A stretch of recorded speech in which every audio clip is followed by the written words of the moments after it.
Personally, if I'm being honest, I think my shot is just fine. I'm missing short and long. I'm not missing left and right.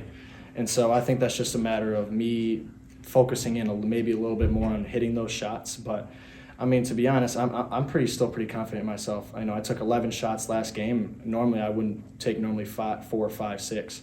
And so I think the fact that I kept shooting, even though I was missing, especially last game, just shows the confidence that I have. And personally, I really don't think I have much wrong with my shot. I mean, like I said, it's north and south, not east and west. So at the end of the day, I can live with those misses. Is some of that, do you think, maybe just the playing through the legs that in 30-plus minutes a game and having to do the stuff at the defensive end? And I guess how do you try to balance that to maybe get those shots to fall? Certainly. I think this is the first time in my career where I've been tasked, I think, to do, defend their best player in most cases, and then, bring my offense ability as well while playing 35, 36, 34 minutes.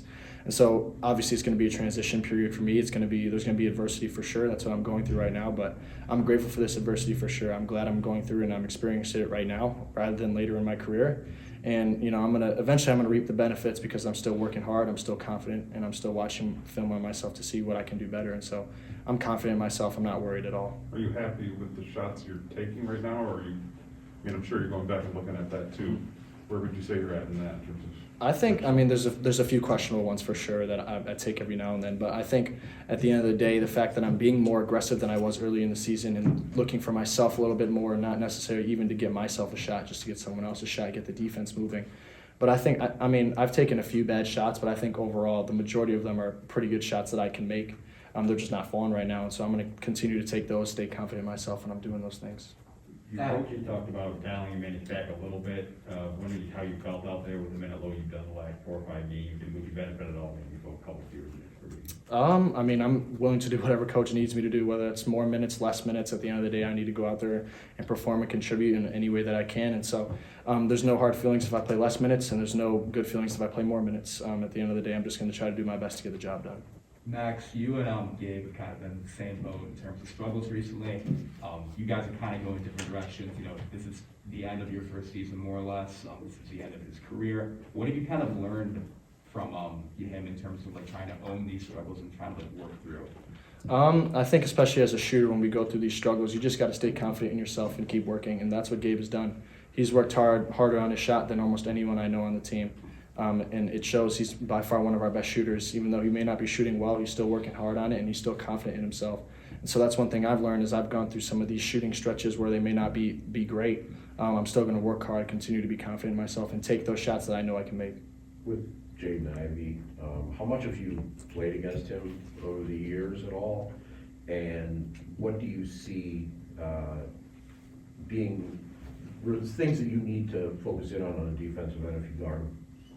I played with Jaden a little bit in my high school career, not very often, but I've known him for a little bit. Obviously he's a very potent offensive weapon for Purdue, and with his athleticism, his ability to get downhill, that's something you have to take into account as well. But it's not like he can't shoot threes either, so it's gonna be a tough guard for sure. It's a combination of shooting threes and getting to the basket with his athleticism and his size and strength, and so I'm just gonna be able to watch film on him and all the other guys I might be defending. And so it's going to be a tough matchup, but I'm up for the challenge. Is there any comparison for him from a guy that you guys have seen already this year? I've heard many comparisons in the NBA, at least to John Morant.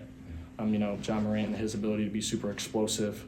But in terms of college basketball that we played, I think he's pretty unique.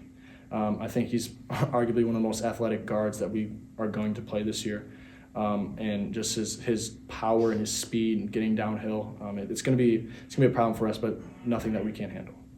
Max, coach was in here talking about you and Gabe have been doing some things together these last couple of days, shooting together, meeting together and stuff. Does that help? And what are sort of those conversations like amongst you and him? You're both sort of going through the same thing. Does it help to have a guy that knows what you're going through and vice versa, I guess? Yeah, I think, almost everything in life, I think it's better, and it's especially if you're struggling to do it with someone else that may be in the same boat as you, or just in general doing it with someone else. And so, Gabe and I have been in the gym together, watching film together, and making sure that we're going through this sort of adversity together. We're the starting wings, and by no means should we not be together in any regards. So we're always working together, shooting, like I said, and watching film and working out, lifting, whatever it may be. So we're doing things together to make sure that we're getting through this together and breaking down that wall together. makes it a little easier, I guess. When you For sure, yeah, I mean, it's definitely better to watch film with someone else rather than by yourself. I mean, he might have ideas about my shot, I might have ideas about his shot. Same thing when working out, we can encourage each other, and lifting, same thing. So I think just being together is helping a lot as we continue to do that. Is shooting something that can be as contagious as slumps? Do you know what I mean? Mm-hmm. Can both of those things be contagious where all of a sudden everybody starts hitting? Yeah. I think, I do think that slumps are just going to happen. I wouldn't say they're contagious necessarily, but they happen to everybody. I remember Steph had his slump earlier in the year, and now he's the best shooter of all time. So everybody has slumps.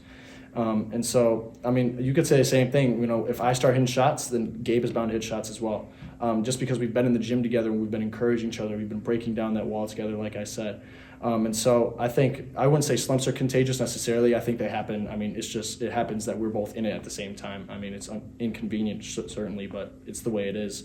But I think we're both bound for a great shooting game as these games continue. At Iowa the other night, Coach Izzo mentioned changes a few times. You mentioned a little bit here today. Not necessarily getting too specific, but did you feel like this team needed some type of change up, something just to change the energy and try something else, I guess, at this point in the season? That's the coach's decision, to be honest. Obviously, I might have my own opinions, but I'm not going to express that on here. But, that's the reason we have 12 guys or 11 guys. Everybody's ready to go, and everybody can make a contribution. So when changes need to be made, they can be made. And they're going to be able to step up. And even if, we may have had slow starts, it's not like that our starters could not, give us a punch. Eventually, they're going to get themselves going, and it's not going to stay that way forever. And so, everybody's ready to go, I think, and everybody's in position to play the way they need to play and contribute the way that they need to. You talked about the minutes that you've played a little bit this season. If you had to explain to the average fan just the grind of the college basketball season, like last year you go through high school, what's the big difference just in terms of day in, day out, the grind that it takes on you in college, and especially at this level as a freshman? Yeah, well, first off, college, it's a job when you get to this point. Not in a job that is sense that I don't like to do it, but it's something that you really have to commit to every single day. You have it every single day. You have maybe you didn't watch as much film in high school, you got to watch it every day here. Maybe you didn't have 2.5 hour practices in high school, you're going to have it here. And that whole sort of thing. And so, first off, mentally, it's just a lot different. You have a lot more going on. You have to manage you living on your own, and then getting to practice on time and watching film, and then getting to bed on time. It's just a lot more. And then let alone on the court when you're playing against, in my case, some people that are 3, 4, 5 years older than me. And, they're just much stronger, and they've been acclimated to the college game for 4, 5 extra years. It's definitely tough. And then as a freshman playing 36 minutes is not easy at all. Normally you wouldn't have a freshman playing that many minutes, and I'm blessed to be able to play that many. But by no means is it easy, especially in my case. I feel, when I'm tasked with guarding the best defender, and I have to, work my tail off almost every possession, and then come down and give my offensive firepower at the same time. It's not easy, but it's something that I've gotten better at, and something that I'm expected to do. So I'm not making any excuses, and it's something I need to get done. Am I right? You guys didn't play in the state tournament last year, correct? No, it didn't. We didn't have one. Is it different for you right now? Because it's probably been since your sophomore year, really, since you've kind of gotten to a point where it's championship time, because your junior year got into too. Right. Yeah, in my high school career, if I'm being honest, we didn't play in many championships. We weren't able to get there, period. And so now this is a little bit different for me, being able to play at this high level, and then eventually we're gonna have the Big Ten tournament, and then once we win a couple games, we're gonna go to the NCAA tournament. So it's gonna be a challenge for me, and I'm up for it. Got time for one more from Max. If I could, Max, real quick. Coach Izzo mentioned your relationship with Keon. I'm just curious, what is that relationship like with you? And if you, player to player, what do you sort of see from that guy, and maybe what he could be, I guess? Yeah. Somebody who joined Midway. Keon's really fun to be around, and I think naturally him and I have been, sort of growing a friendship in some way, shape, or form. But on the court, he's a tough dude. When you bring a football dude like that, especially as a wide receiver, he just knows how to get around guys, be physical with his strength and his size, and he's quick. But he's a load for everybody to handle. And, I personally like going up against him because, I need that challenge. Someone who's stronger than me, maybe a little bit faster, just knows how to move his body well, especially since he was a wide receiver. So he knows how to get around people. And so that's something I can, use to my advantage to get better. And, of course, he's a great teammate. He's helping me out. In high school, he was an amazing offensive player. And so I can use his advice, and I can help him as well as he gets to this next level. I've had, a couple months on him at this level, so I can help him out as well. So I think it's a two-way street for us. Awesome. Thank you, Max. Thank you, guys. Yes, thanks.